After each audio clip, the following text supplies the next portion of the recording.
Big week for Oklahoma State. Obviously, the largest homecoming in the country. We're guesstimating 60 to 70,000 people back in town. So it's a really exciting time. It's been a great tradition it's carried on here forever. The most difficult part for me is tickets. Everybody wants tickets, former players, ex-players, pro players. So difficult time, but it's a good problem to have that we have that many people coming back, and we'll have a full house. Perfect time of the day in the afternoon for college football. Who are some of the players you expect to be back this year? Well, I'm guessing anybody that has an open week in the NFL will be back. And then we had an alumni week for the last home game, and I think we had 140 or 50 players then. So we've started a nice tradition where players are coming back, and that's a good thing for Oklahoma State football. What led to you starting the alumni week? Well, we hadn't really built much tradition here. When I took over and started to pay attention to it, former players and players coming back and alumni weekend and all those things that are crucial in developing a tradition in history, we hadn't really done at Oklahoma State. It was nobody's job. You know, it's one of those things where everybody says it needs to be done, but if you don't put somebody in charge of it, nobody ever takes care of it. And we've had it as secondary to certain people, but now we've got it to where we're handling it in-house for the most part. So I think it's done very well, and the players have appreciated being a part of the program that they put a lot of time and effort into during their years here in school. I noticed Pittsburgh is open this week, the Steelers, so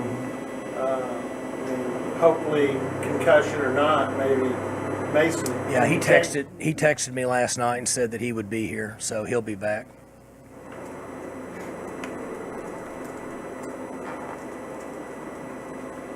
Talk about Sanders and just what you see as some of his issues and what he's been working on. Well, the same thing I said last week was the first area for him is to take care of the football.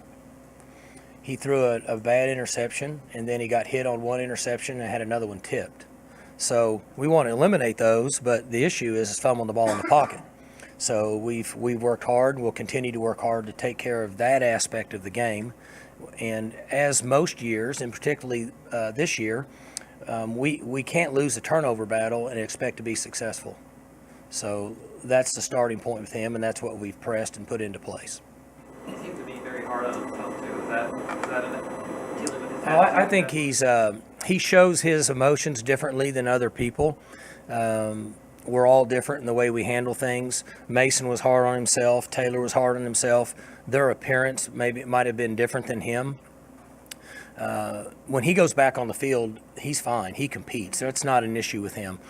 His appearance and, as the term we use, body language, at times would give that more so. But that aspect he'll work on and change and adjust throughout his career.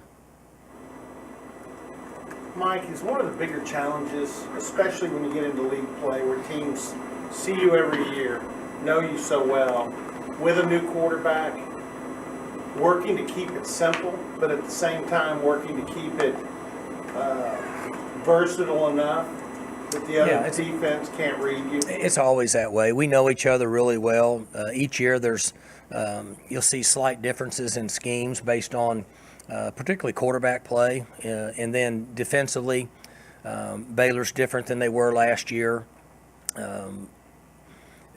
Based on personnel is my guess. For us, I'm sure it's like everybody else. You want to be good at your base, but you have to have a few things that are a little different each week. That's why it comes down to execution. You have to take care of the football. And if you don't take care of the football, you minimize your chances of being successful, and then be good in your base and eliminate big plays. Against Tech, we didn't take care of football and give up big plays. Bad combination. How beneficial was that open week for you guys health-wise? It's good for us. You know, guys were fatigued. We've been at it 9 weeks, coaches and players, and they needed a little bit of a break. So we got some quality work done last week, and then we gave them the 4 days off. And they came back last night and had a good practice. And, I think everybody feels good about it. It's a long season, It's a rough game, and those are nice breaks to give everybody a chance to catch their breath. Is today an off day as well? Like Back in always, the yeah. regular routine? Yeah, it's difficult to adjust it based on class schedules.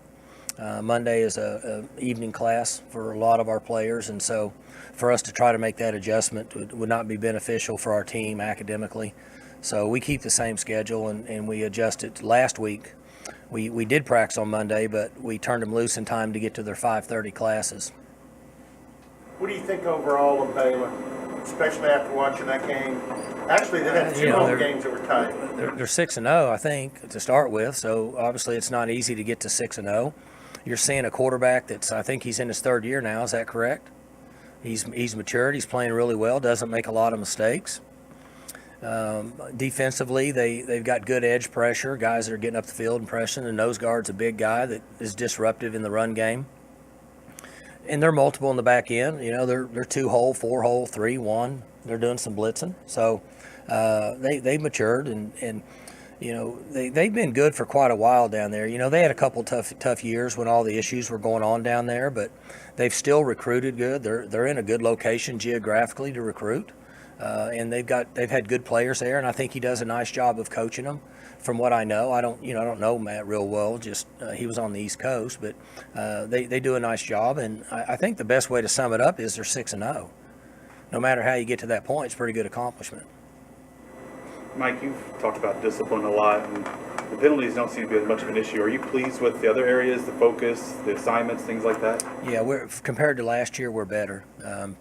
The penalties that frustrated me last year, you guys know, were unsportsmanlike, late hits out of bounds, face mask, what I call non-combative penalties. Sometimes you're going to get pass interference calls, being physical. Sometimes you're going to get a quarterback where if you tackle him a little bit late, they throw a flag. But you're competitive.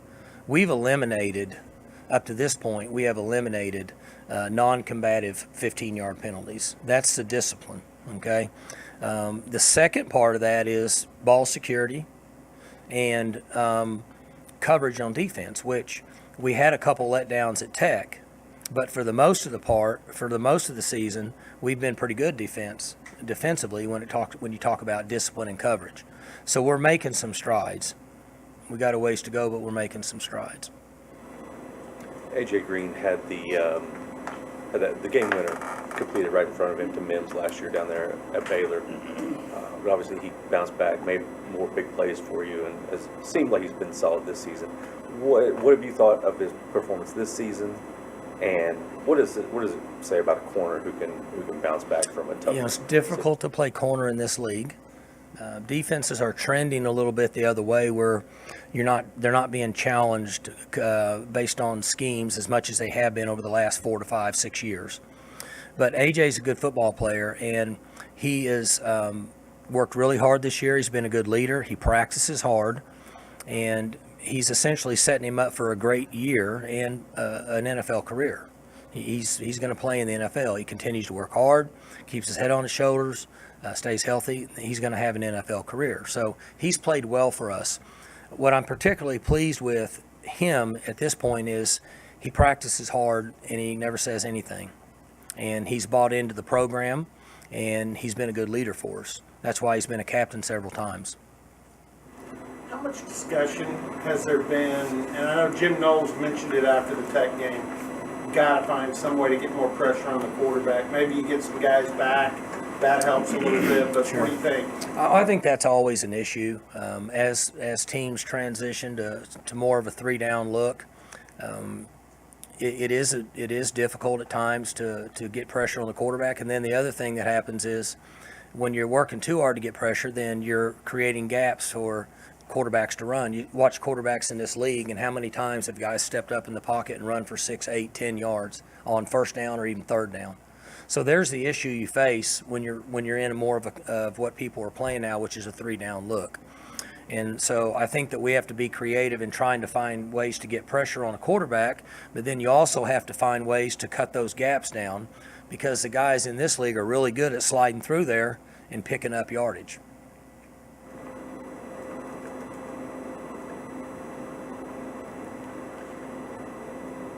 What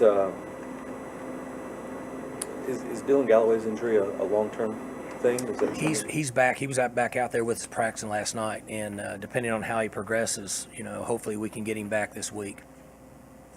Has that been a tough thing, especially with a couple of the young guys on the offensive line being moved around, playing something? Anytime you lose a left tackle, it make a difference what what experience you have. It's not easy. It happens. Injuries are part of the game, but when you start shuffling around those five guys, I'm not a big fan of that. You guys that have tracked me for all these years, if we didn't have injuries, very seldom did we ever move those guys. Even in years we struggled, we still said if we don't keep them in the same spot, it's not easy to get better. So we've played a little bit of musical chair based on what we think is best. But the other guys are also getting some experience, and they're getting a little better. So they should get a little better each week. But when he gets up and running, it'll certainly help us when he's back. How's that unit been responding to the stuff when you playing They just got to do what they're told. They understand, they get it. We have to try to put the best five on the field based on our opponent, where we think that our strengths are, maybe in their weaknesses, and where we need to attack them. And then maturity plays a role. And then you can never bypass the importance of the snap. That's so important. It was interesting. Last night, when I got home, I saw a few plays of the whatever game that was, the Steelers game, and that center Pouncey has been in the league forever, right? And he was struggling with snaps, and I thought, God, it's crazy, but it's not as easy as what people think, and so you always have to take that into account, as well as what positions they can play. How much has that changed? Just from, like, say, when you were, I'm sure you did a little bit of shotgun when you were playing. Very little. Yeah, but I mean 5 times a game maybe. You guys, Johnny and when Rye was in there, I can't think of a bad snap this season. We have been fortunate. They've done a good job. You can go back for a number of years with us, and we've been fortunate with those guys. They'll move around some. It's hard, you got a guy lined up on you, or you got to reach a gap player, and you're trying to snap the ball and step at the same time, and it's not normal. It's unusual. So we have been fortunate with those guys to in games that they've done a nice job. You've done it some other teams have too. Football's a secular type sport. Do you ever see the snap under center, the quarterback under center, coming back to a great degree? It doesn't look like it. We're seeing a transition in offenses in this league. We've seen a transition in defenses in the last 2 to 3 years, a big transition. Offenses are kind of turning the other way. So I'm going to, I don't know, maybe somebody will do it, but there's so many advantages with the quarterback starting 5 yards deeper than being under a center. One being it allows a 6-foot quarterback to be a better player because his vision is much greater with the depth than he would be from under the center. So if I had to answer, I would say no. I don't see that coming back anytime soon. You guys haven't always had the depth up front that you guys have now. You don't like playing musical chairs, but is it nice that you have those guys available? Yeah, 78 obviously was new this year. 77 was brand new. So and they're playing okay. I mean, it's not like that they're a big issue. They just didn't have the experience, but they're getting a little bit better. So when Galloway comes back, we'll have some guys there to rotate through if a guy gets bummed up a little bit.